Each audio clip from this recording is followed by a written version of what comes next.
মাথায় অসহ্য যন্ত্রণায় বিছানা ছেড়ে উঠতে পারছেন না? পেইন কিলার খাবেন ভাবছেন? এখন আর পেইন কিলার নয়, দেখে নিন আকুপ্রেশার পয়েন্ট। এটি হচ্ছে প্রোব।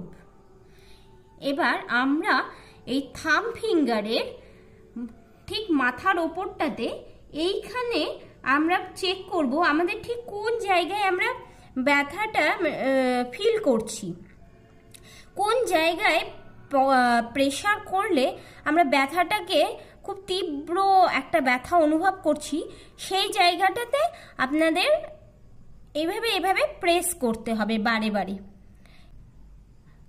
এটি 20 থেকে 30 সেকেন্ড পর পর 5 মিনিট 10 মিনিট অন্তর অন্তর আপনাকে এই যেই জায়গাটাতে আপনি পয়েন্টটা খুঁজে পাবেন সেই জায়গাটাতে আপনাকে এভাবে প্রেস করতে হবে। তাহলে কিন্তু সহজে আপনারা এই ব্যথা থেকে রিলিফ পেতে পারেন।